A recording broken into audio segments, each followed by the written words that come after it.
Big Ten quarterbacks versus SEC quarterbacks. How would you kind of power rank these two together? I think this is a very, very interesting thing to do. We got a comment from one of the people on the Tuesday night live stream asking me to do this. I apologize. I missed who the comment was by, but I immediately started, wrote it down, and I thought this would be an interesting exercise. Now, I am no expert to be able to rank 34 different quarterbacks. Okay. I rank stuff in the Big Ten because I watch all of the Big Ten. I will be honest, I do not watch every single SEC game out there. So I don't feel super confident to be able to just go right down, boom, boom, boom, boom, boom. I could do it with the Big Ten quarterbacks. And so I feel pretty confident about that, but I'm using some data here as a bit of a crutch to be able to do this. Now, I have seen at least one game of every single one of the SEC quarterbacks, so I do have some stuff to go off with them. But I will be honest, I do not. I've not watched every single game, every single snap of these guys. I've watched almost every single snap of every single Big Ten quarterback, at least the starters I have. So we'll go through this. I've color coded them. If they are light green, that is the highest it can possibly be, like Damon Williams. Here, I'll just show you doing this. If you're listening on podcast, just stick with me. I'll kind of tell you what's going on. And then if it is red, that's the lowest it can possibly be. Brown is like in the middle. And this is ESPN QBR. I believe this is the best stat to show you who is the best quarterback out there. The only issue with it does weigh with ESPN metrics for which teams are better and stuff. And I think that is one of the biggest issues. So we also have PFF. If we look at that here, and as you know, PFF doesn't take into account anything. This is just their passing, so this doesn't do anything with running.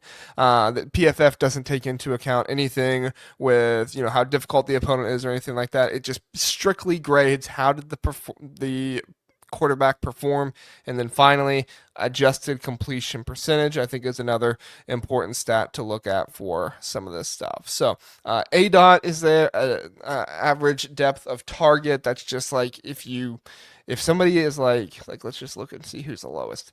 Like Gunnar Stockton is a 5.5.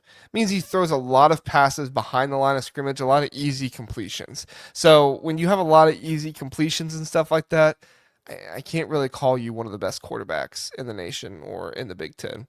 And then strength of schedule, this comes from PFF. I think it's the most uh, anti-bias of all the strength of schedule stuff. So that's the one I'm using there. All of this to say, I'm going to go through this and just kind of talk through what I'm thinking, go through the process, and then come up with my ranking at the end as we go, and then kind of give it to you, let you guys think what you want to think, and then go from there. I'm not going to consider average depth of target and strength of schedule in the ranking. I'm just going to use those as kind of checkers to be like, oh, well, if Gunnar Stockton's really good at QBR and da da da da, but he only throws five, average depth of target, that's not very good. So all right. And like I said, I am only going to consider what has happened this season. I'm not going to consider the past. I'm not going to consider their career. So when I rank Bo Prabula over Drew Allar, don't freak out at me and say, well, Drew Allar's had the better career and he was the starter and Bo was the backup. I'm just ranking this year. I'm not taking into opponent very much either, which, by the way, if you look at strength of schedule, the quarterback that has the easiest opponents, it's Drew Aller. So, and that's even PFF. So, all right. And then obviously the blue over here is Big Ten, the yellow is SEC. Okay. All right. So let's look at this. If somebody has a very high QBR, I'm going to most likely keep them up there. If they have a lower thing in a different area, they're going to be lower. So I think this is a good place to start. Danny O'Neill, Zach Calzada, Preston Stone, all pretty far down there. I think that makes sense. Drew Aller is down there as well. I think that makes sense too. Mark Gronowski, DJ Lagway. I think DJ Lagway's been awful this season. He has a good adjusted completion percentage, which shows that his team is not doing a very good job of assisting him, but I'm still going to move him down lower. I'm going to move Malik Washington up higher here. He's probably not going to stay there, but I don't think that's accurate for him to be all the way down there. Mark Gronowski.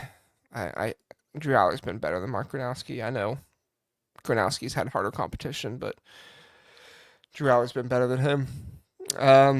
Nico Iamaleava, Drew Aller's been better than him. Lenora Sellers. Actually, you know what? I'm just gonna put Drew Aller and Arch Manning like next to each other, pretty much. I feel like that's a good starting place. Lenora Sellers is a better runner, so I'm going to go ahead and move him up a little bit more. And I don't think he's getting enough attention for some of his running stats up here either. John Mateer, oh, let's go down here. Ryan Brown. I don't think Ryan Brown's been better than Drew Aller, so we're going to move him down. Drake Lindsay. Um, yeah, Drake Lindsay's not been bad. Let's see, who are we go? So we're going to move. I have not loved Marcel Reed. He's pretty high up there in the QBR. I still think I need to move Marcel Reed down. I'm going to move Reed under Luke Altmaier. I'm going to move him under Luke Altmaier. He's got a lower PFF passer rating. He's got a lower adjusted completion percentage. I'm going to move him lower. Drake Lindsay, that's an interesting one.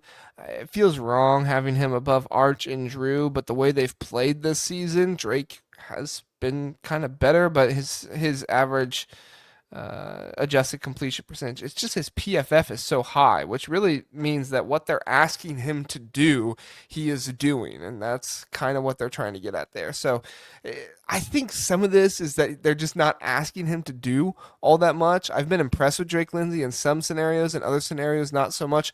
I'm going to go ahead and move Drake Lindsay down under Drew Aller. And you could make an argument for saying, well, that's not right, but and I know Drake Lindsay's played harder competition. He has an 85 strength of schedule, but not the other one. So Blake Shapen, he's actually not been bad. Marcel Reed, the adjusted completion percentage is just not great there. I'm gonna go ahead and move him. I'm gonna move him under Drew Aller as well. I'm giving Drew Aller more recognition than maybe they are. All right, I'm probably gonna keep Arch and them there. Blake Shapen, he's probably the one I've watched the least of. You know what? I'm just gonna trust QBR there and just say, okay, Blake Shapen there. Okay, Lenora Sellers, Malik Washington, they can stay there. John Mateer, he's been better than that. I'm not necessarily gonna keep him there, but I'm gonna move him up. Bryce Underwood, I don't get the PFF being so low for him. Julian Sane is far too low down here. I'm going to move him up there. Dylan Royola is going to move up some too. I know I've been critical of him in certain spots, but overall he's been not bad. Aiden Childs is going to move up as well. Jackson Arnold is going to move down. I do not like Jackson Arnold. I do not think that I think he's a really good runner. But yeah, I'll put him right above Blake Shapen. All right. Let's see. Joey Aguilar, I think he's been better than where he is there. Gunnar Stockton's not as good there. I'm going to put Gunnar Stockton right below Bryce Underwood. Keep him there. Taylor Green's been pretty good. Trinidad Chambliss, I mean, he's been good. He just hasn't played anybody, right? He played Tulane and he played a terrible Arkansas defense. But I'm not taking that into account. I'm going to give him his credit where his credit is due. I'm still going to put Dylan Raiola over him, though. Fernando Mendoza is going to go up there as well. Dante Moore is going to go up there. Diego Pavia has been good, so I'm going to move him up above Aiden Childs. Bo Perbula, Ty Simpson, John Mateer. All right, I'm going to put John Mateer up over Trinidad Chambliss. Taylor Green is going to move down. I'm going to put him in between Athan Kaliak Manis. He's a very, very strong runner. Don't get me wrong, but not in love with his play. Very exciting play, though. Very exciting play. Let's see. Diego Pavia, Dylan Raiola. Aiden Childs, his PFF passing is pretty low. I don't know. Like I do think Aiden Childs, at least in that USC game, he was pretty on time. He did a good job. It's just so hard without hardly a running game at all. I'm going to put him under Dylan Raiola. I think Kaliak Manis can stay up below him.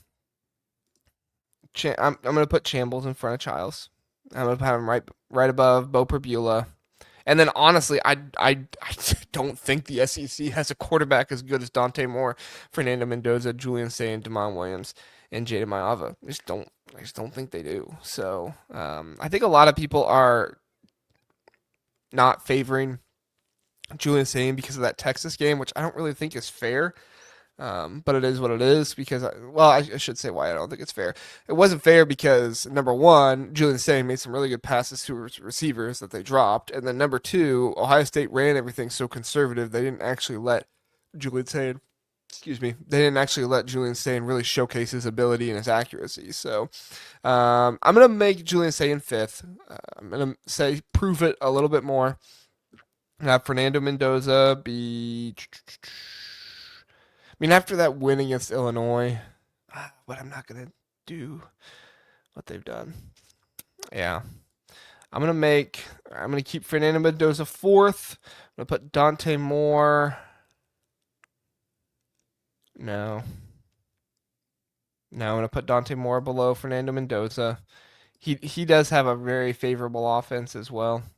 And Dante Moore, don't get me wrong, he's made good decisions and he's obviously very good. We're talking about some of the five best quarterbacks in all of college football right here. I'm not saying they are the five best, but these are all guys that should be considered on top 10 lists. Um, yeah, I think Jada Maiava up there, Damon Williams up there. Yeah, I mean, I don't really see anything wrong with this top five. I guess you could say Fernando Mendoza higher because of the PFF passing, the adjusted completion percentage. He is working with less talent than Jada Maiava. Damon Williams, he has but they all have their guy, right? Maiava has Lemon, Williams has Boston, Mendoza has Surratt. Yeah. Honestly, Dante Moore is the one probably working with the least amount of talent. I mean, not talent, experience, guys. You know what? We're just gonna keep it there. That's the list of the QBR. I'm gonna go with the QBR. I'm gonna let the QBR decide it there. They all have pretty similar average depth of target. Julian Sayin is 8.2, so that's a little bit lower, but I think he's better than Aguilar. I think Diego Pavia, man, him being the second best quarterback in the conference is pretty crazy. I'm gonna go to move John Mateer up there, and so we'll have five, then three SEC. All right, so this is the way it shapes out. My Big Ten SEC quarterback rankings mixed from 1 to 34. I have Jada Maiava, Damon Williams, Fernando Mendoza, Dante Moore, Julian Sand, Joey Aguilar, John Mateer, Diego Pavia, Dylan Raiola, Trinidad Chambliss, Aiden Childs, Bo Prabula, Ty Simpson, Ethan Kaliak-Manis, Taylor Green, Bryce Underwood, Gunnar Stockton, Garrett Nussmeier. I didn't really look at Garrett Nussmeier all that much. He's probably better. He's probably better than where I have him. Let me find Nuss. Yeah. Nuss needs to be above Prabula. Nuss needs to be above Prabula, I think. All right. So, if I do this. Yeah, there we go. There we go. Now I got the numbers. Whoops. Not what I wanted to do. All right. Dante Moore at 4, Julian Sand 5. Then we go Joey Aguilar, John Mateer,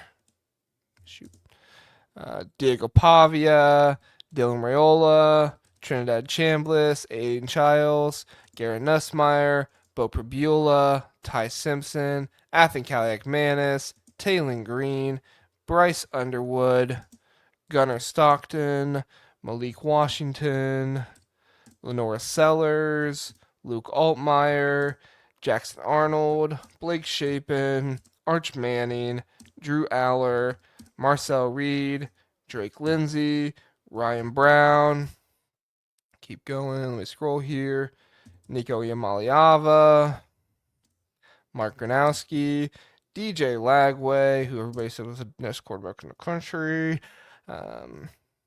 Danny O'Neill, Zach Calzada, and Preston Stone. There you go.